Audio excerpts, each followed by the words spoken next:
बालिका दिनानिमित्त उजमा, नजमा आणि समाधान चांगल्या प्रकारे व्यक्त झाले। पुंगणे सर, मागाडे सर, गमे सर यांनी एकदम छानपैकी विचार मांडले आणि तुम्हाला सगळी माहिती सांगितली। तर हीच माहिती थोडी कलेक्ट करून मी कवितेतून सादर करणार आहे। उजमा त्या ठिकाणी म्हटली होती की आज जर सावित्रीबाई फुले असत्या तर त्या कशा व्यक्त झाल्या असत्या, त्यांनी समाजाला काय मार्गदर्शन केलं असतं। तर हाच धागा पकडून मी या ठिकाणी सावित्रीबाई काय म्हटल्या असत्या त्या स्वतः बोलतात अशी कल्पना करून या ठिकाणी कविता रचलेली आहे। तर कवितेला सुरुवात करतो। होय मी सावित्री बोलते, होय मी सावित्री बोलते, मी अंगावर शेण झेललं म्हणून तुम्ही पोरी आज शाळेत आहात।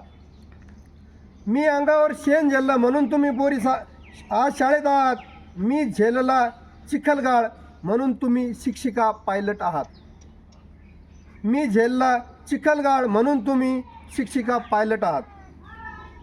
होय मी सावित्री बोलते, आम्ही दोघा दाम्पत्यांनी सोसले अपार कष्ट, आम्ही दोघा दाम्पत्यांनी सोसले अपार कष्ट, समाजातील रूढींनी तुम्हाला गांजून टाकले फक्त, समाजातील रूढींनी तुम्हाला गांजून टाकले फक्त।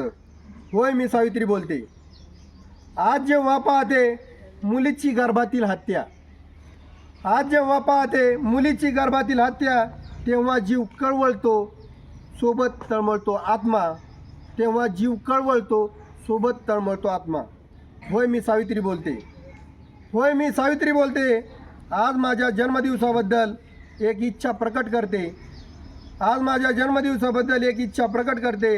हसा खेळा उच्च शिक्षण घ्या त्यासाठी शुभेच्छा देते, हसा खेळा उच्च शिक्षण घ्या त्यासाठी शुभेच्छा देते। होय मी सावित्री बोलते, हे शिक्षण संस्कारी बनवू देत, संस्कृती जपून पिढी घडेल, हे शिक्षण संस्कारी बनवू देत, संस्कृती जपून पिढी घडेल। तुम्ही मोठ्या झालात की माझाही जीव भांड्यात पडेल, तुम्ही मोठ्या झालात की माझाही जीव भांड्यात पडेल। होय मी सावित्री बोलते, होय मी सावित्री। धन्यवाद।